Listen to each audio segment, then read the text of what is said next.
नमस्कार दोस्तों, मैं हूं मुकेश रावत। आपका स्वागत है आपके अपने YouTube channel bright future Ajmer पर। आज हम लोग काफ़ी लंबे समय बाद में वीडियो बना रहे हैं। तो ये क्लास 10th के लिए है, एसएसटी के लिए जो न्यू बुक आई है उनके लिए। हम पढ़ रहे थे कि मेवाड़ के प्रतापी शासक पढ़ रहे थे। उनके अंदर हम लोगों ने एक वीडियो बना लिया था प्रतापी शासक का। ये दूसरा वीडियो है, इसके अंदर पढ़ रहे अपन महाराणा मोकल। तो देखिएगा, 1421 से लेकर 1433 ईस्वी तक जो है महाराणा मोकल का शासनकाल होता है। इसमें मोकल जो है महाराणा लाखा व हंसाबाई का पुत्र था। किसका पुत्र था ये? महाराणा लाखा और हंसाबाई का पुत्र था। 1421 में जब मोकल शासक बना तो अल्पायु का होने के कारण चुंडा ने उसके संरक्षक के रूप में कार्य किया। क्या हुआ कि महाराणा मोकल जो है वो महाराणा लाखा और हंसाबाई का पुत्र था। तो इस महाराणा लाखा के एक अन्य पुत्र भी था जिसका नाम है यहाँ पर चुंडा। क्या नाम है? चुंडा नाम है। ये इन्होंने एक प्रतिज्ञा ली थी, भीष्म प्रतिज्ञा ली थी कि मैं जो है जीवन भर जो है शादी नहीं करूँगा और मैं मेवाड़ की रक्षा करूँगा। तो इन्होंने क्या करा था कि और हंसाबाई का विवाह महाराणा लाखा से इसी शर्त पर तय हुआ कि जो हंसाबाई से उत्पन्न जो पुत्र होगा वही मेवाड़ का अगला शासक होगा। और इसी क्रम में जो है मोकल का जन्म होता है और मोकल वहाँ का शासक बनता है। परंतु ये क्या होता है, अल्प आयु का है, इस कारण से यानी छोटी आयु का है। तो इसकी जगह जो है इसका जो संरक्षक के रूप में काम करता है वो काम करता है चुंडा। पर जब चुंडा को लगा कि मोकल की माता हंसाबाई उस पर संदेह करती हैं तो वह मेवाड़ छोड़कर मांडू चला गया। 1433 में मोकल की जिलवाड़ा में चाचा व मेरा ने मेहपा पंवार के साथ मिलकर हत्या कर दी थी। किसकी? मोकल की हत्या कर दी थी, जो कि हंसाबाई का पुत्र था। अब देखिएगा, महाराणा कुंभा इम्पोर्टेंट है। मोकल के बाद में उसका पुत्र महाराणा कुंभा जो है 1433 में मेवाड़ का शासक बना। 1433 में राठौड़ों का मेवाड़ पर प्रभाव समाप्त कर उसने मेवाड़ी सामंतों का विश्वास अर्जित किया। कुंभा ने चित्तौड़ व कुंभलगढ़ को अपनी शक्ति का केंद्र। कुंभा ने मुख्य दो जगह है, एक चित्तौड़ है और एक कुंभलगढ़ है, उनको अपनी शक्ति का केंद्र बनाया। और 1437 में सारंग पर के युद्ध में मालवा के शासक थे महमूद खिलजी, उनको क्या करा दिया? हरा दिया और उनको हराकर बंदी बना लिया। इस विजय के उपलक्ष्य में कुंभा ने कीर्ति स्तंभ का निर्माण कराया। अब देखिएगा, तो ये प्रश्न बन सकता है, कुंभा ने कीर्ति स्तंभ का निर्माण किसके लिए कराया है? तो 1437 में जो सारंगपुर का युद्ध होता है किसके खिलाफ होता है? मालवा के शासक महमूद खिलजी के खिलाफ होता है। तो उनको जो है हरा दिया था और उन्हें बंदी बना लिया था। इस खुशी में उन्होंने कुंभा ने कीर्ति स्तंभ का निर्माण कराया। नागौर के उत्तराधिकार को लेकर मेवाड़ व गुजरात में युद्ध हुआ। कहाँ का युद्ध? नागौर के उत्तराधिकार को लेकर, जिसमें गुजरात की पराजय हुई। 1453 में कुंभा ने मारवाड़ से मंडोर छीन लिया। मारवाड़ से क्या छीन लिया? मंडोर। ये मंडोर जोधपुर जिले में है वर्तमान। परंतु बाद में संधि कर अपने पुत्र रायमल का जो विवाह है वो मारवाड़ की राजकुमारी से इन्होंने कर दिया। 1456 में मालवा के महमूद खिलजी व गुजरात के कुतुबुद्दीन के बीच चंपानेर की संधि हुई थी। ये प्रश्न भी बन सकता है कि चंपानेर की संधि कब हुई है? 1456 में। किस किस के मध्य हुई है? तो मालवा के महमूद खिलजी। मालवा के महमूद खिलजी कौन है? ये आप यहाँ पर इस लाइन में देख रहे हैं, जिनको महाराणा कुंभा ने बंदी बना लिया था, उनके बीच में और कुतुबुद्दीन के बीच में, गुजरात के कुतुबुद्दीन के बीच में चंपानेर की संधि हुई। इस संधि में ये तय किया गया कि दोनों शासक मिलकर कुंभा पर आक्रमण करेंगे। मतलब दोनों दुश्मन आपस में दोस्त हो गए और ये जो है अपने खिलाफ जो है कुंभा उस पर आक्रमण करके उसे हराकर उसके राज्य को आधा आधा ये क्या कर लेंगे, 50-50% उसको बांट लेंगे। 1457-58 में गुजरात व मालवा के शासकों ने मेवाड़ पर आक्रमण किया। गुजरात के कौन थे? कुतुबुद्दीन। मालवा के कौन थे? महमूद खिलजी। मगर कुंभा की कूटनीति से दोनों शासकों में मतभेद पैदा हो गया उनके बीच में। इसीलिए तो कहा जाता है कि प्रत्येक व्यक्ति के बीच में मनभेद होना चाहिए परंतु मतभेद नहीं होना चाहिए। ऐसा माना जाता है कि कुंभा ने 32 दुर्गों का निर्माण कराया। कितने दुर्गों का? 32 दुर्गों का, जिनमें सिरोही, अचलगढ़, कुंभलगढ़ का दुर्ग प्रसिद्ध है। कविराज श्यामल दास भी कुंभा को मेवाड़ के 84 दुर्ग हैं। मेवाड़ में जो मेवाड़ रियासत है उसमें कितने दुर्ग हैं? 84 दुर्ग है, 84। तो उसमें से 32 दुर्गों का निर्माता तो अकेला कौन है? कुंभा है। और कुंभलगढ़ का दुर्ग अपनी विशेष भौगोलिक स्थिति व बनावट के कारण प्रसिद्ध है। इसका शिल्पी कौन था? मंडन था। ये बहुत ही इम्पोर्टेंट है कि जो कुंभलगढ़ है, कुंभलगढ़ किसने बसवाया? महाराणा कुंभा ने बसाया। और इसका शिल्पी कौन था? इसका आर्किटेक्चर कौन था? मंडन था। कुंभा ने चित्तौड़ में कुंभ स्वामी तथा श्रृंगार चौरी का मंदिर, एकलिंग जी का मंदिर, विष्णु मंदिर व रणकपुर के मंदिर बनवाए जो अपनी विशालता तथा दक्षिण कला के लिए अद्भुत है। कुंभा क्या था? कुंभा एक विद्वान विद्यानुरागी शासक था। कान्हा व्यास द्वारा रचित एकलिंग महात्म्य से जात होता है।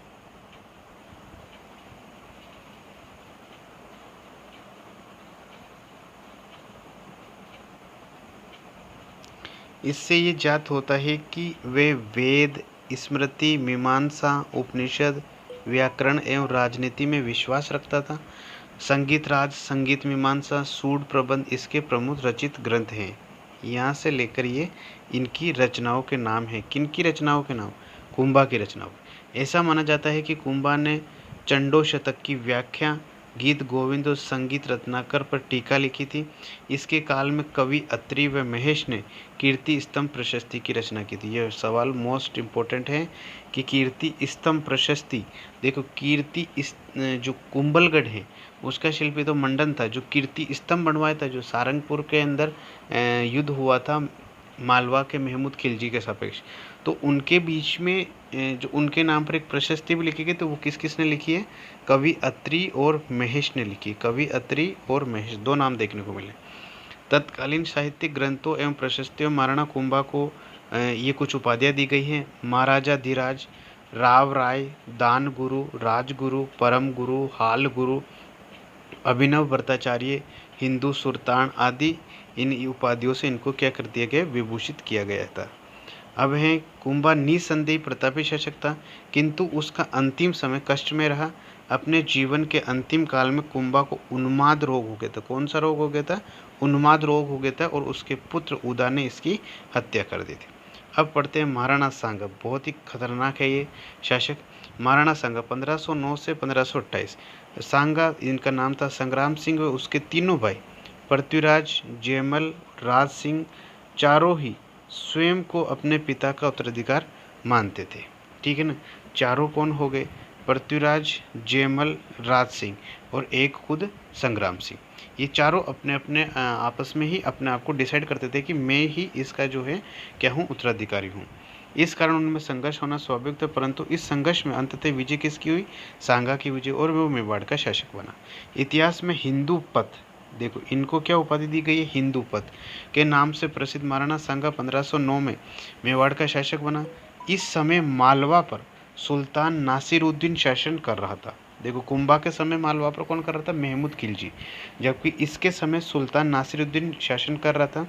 और 1511 में सुल्तान की मृत्यु के बाद में उत्तराधिकार का संघर्ष वहाँ पर भी छिड़ गया था, जिसमें एक राजपूत सरदार मेदिनी राय के सहयोग से महमूद खिलजी, पहले भी महमूद खिलजी था लेकिन ये महमूद खिलजी सेकंड है, उसको सफलता मिली। किसकी सहायता से? मेदिनी राय की सहायता से। इस सफलता से मेदिनी राय का कद बहुत बढ़ गया, क्योंकि ये कहते हैं कि भाई ये किसकी वजह से बना है शासक? तो मेदिनी राय की वजह से बना हुआ। अब वह एक तरह से मालवा का अप्रत्यक्ष रूप से शासक बन गया था।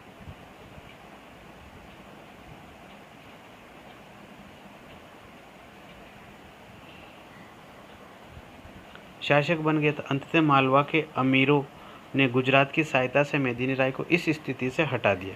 मेदिनी राय राणा सांगा की शरण में चला गया, जिससे मालवा एवं मेवाड़ में बीच में युद्ध हो गया कि तुमने हमारा आदमी को कैसे रख लिया वहाँ पर।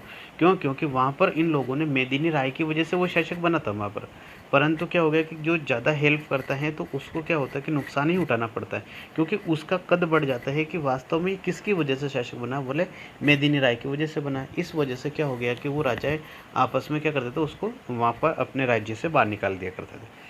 मालवा का सुल्तान महमूद खिलजी द्वितीय पराजित हुआ और राणा सांगा द्वारा उसको बंदी बना लिया गया। ईडर के उत्तराधिकार का प्रश्न, नागौर पर अपना प्रभाव स्थापित करने का प्रयास में मालवा को सहयोग आदि से मसले थे।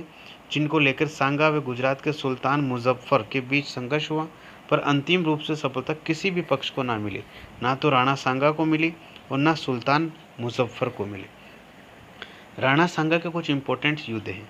1517 में राणा सांगा ने खातौली, जो कि वर्तमान में कोटा जिले में है राजस्थान में, उसके युद्ध में दिल्ली के सुल्तान थे इब्राहिम लोदी, उसको हराया था, यानी परास्त किया था। इसके बाद राणा की सेना ने बांडी, जो कि धौलपुर है, उसके युद्ध में इब्राहिम लोदी की सेना को वापस परास्त किया, यानी 2 बार इसकी सेना को परास्त किया।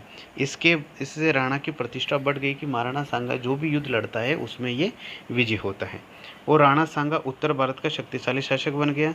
1526 में बाबर ने पानीपत के युद्ध में, अब बाबर और इब्राहिम लोदी के बीच में जो है एक युद्ध होता है, पानीपत का युद्ध, जिसमें बाबर क्या करता है, इब्राहिम लोदी को हरा देता है और आगरा पर अधिकार कर लेता है।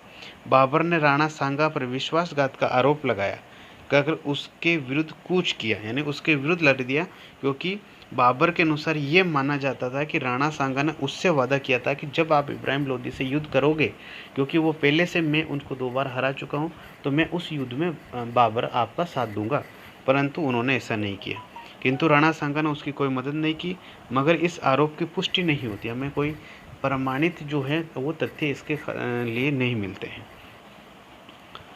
चूंकि दोनों ही शासक शक्तिशाली महत्वाकांक्षी थे, अतः दोनों के मध्य युद्ध निश्चित था।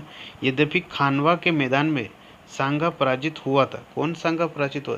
सांगा खानवा का युद्ध, जो कि भरतपुर में है, वो पराजित हुआ था। पर इससे पहले बयाना के युद्ध भरतपुर में, जो कि फरवरी 1527 में हुआ था, उसने बाबर की सेना को पराजित किया था, क्योंकि बाबर ने उसके खिलाफ ही युद्ध कर लिया। बाबर कहता था कि भाई मुझे इसने बोला था कि पानीपत का जब युद्ध होगा इब्राहिम लोदी के खिलाफ, तो मैं उसमें आपका सहयोग करूंगा, लेकिन इसने मेरी हेल्प नहीं की, इसलिए मैं इसी के जो है विरुद्ध युद्ध करूंगा। जब युद्ध किया उन्होंने 1527 में फरवरी में, कौन सा? बयाना, ये भी भरतपुर में है, ये बयाना जो है ये भी भरतपुर में है, और एक हमें नाम मिला अभी खानवा, ये भी भरतपुर में। बयाना का युद्ध पहले होता है फरवरी में 1527 में, तो उसमें बाबर की सेना को पराजित कर दिया। किसने? राणा सांगा ने। फिर बाद में जो खानवा का युद्ध है उसमें ये 17 मार्च 1527 को खानवा के युद्ध में, अब देखिएगा 1527 चला, फरवरी में ये होता है, फिर 1 महीने बाद की बात है। खानवा के मैदान में बाबर और राणा सांगा के बीच में युद्ध हुआ। तोप खाने और तुलुकनुमा युद्ध पद्धति के कारण बाबर विजय हुआ। राणा सांगा युद्ध में घायल हुआ और उसके युद्ध के दौरान जो है वो दूर ले जाया गया। जब राणा सांगा ने अपनी पराजय का बदला लिए बिना, उन्होंने बोला कि मैं इस युद्ध में तो हार गया हूँ, लेकिन जब तक मैं अपनी इस पराजय का बदला नहीं ले लूँ तब तक मैं जो है चित्तौड़ लौट के नहीं जाऊँगा। मैं जब चित्तौड़ लौट के जाऊँगा तो मैं जीत कर ही जाऊँगा, ऐसा उन्होंने प्रण किया। तब उसके सामंतों ने, जो कि युद्ध नहीं करना चाहते, कुछ लोग थे जो युद्ध के खिलाफ थे, तो सांगा को उसने क्या कर दिया? विष दे दिया, जिसके फलस्वरूप 30 जनवरी 1528 को बसवा यानी दौसा में राणा सांगा की मृत्यु हो गई थी। तो मैंने बोला था कि यहाँ पर आप देख सकते हैं कि राणा सांगा ने इसके बीच में युद्ध हुआ, तो इनको क्या हो गया था? राणा सांगा जब घायल हो गया था तो एक व्यक्ति का नाम मिलता है हमें, जाला अज्जा। क्या नाम मिलता है? जाला अज्जा। उस व्यक्ति ने राणा सांगा को जो है वो जो शासक पहने हुए रहते हैं अपने सिर पर मुकुट, वो मुकुट धारण किया, और वो उसके जो भी कुछ कपड़े वगैरह होते हैं तो वो उनको पहन के वो युद्ध करने लगा था राणा सांगा के स्थान लेकर, कि मैं ही राणा सांगा हूँ, ऐसा विरोधी उसके माने। और राणा सांगा को उस स्थान से हटा दिया गया और उसको बसवा दौसा में लाया गया था। लेकिन बाद में राणा सांगा ही इस बात पर अड़े हुए थे कि मैं जब चित्तौड़ लौटूंगा तो तब मैं जीत कर ही लौटूंगा, अन्यथा मैं चित्तौड़ नहीं जाऊंगा, मैं युद्ध करूंगा, युद्ध करूंगा, युद्ध करूंगा।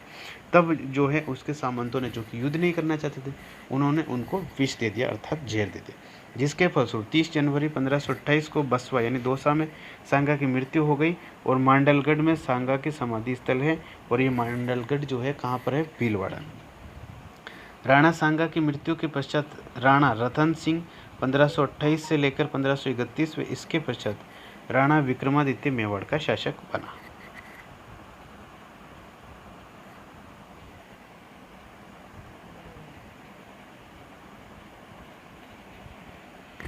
चलिए, तो इतना जो है आप रिवाइज कर लीजिए। हम बाकी क्लासों के लिए भी आप इन्फॉर्म कर सकते हैं, अपने दोस्तों के साथ में शेयर कर सकते हैं, लाइक और कमेंट करके हमें बताइए कि आपको और कौन से चैप्टर की या कौन से जो बुक हैं उनके नोट चाहिए। Thank you.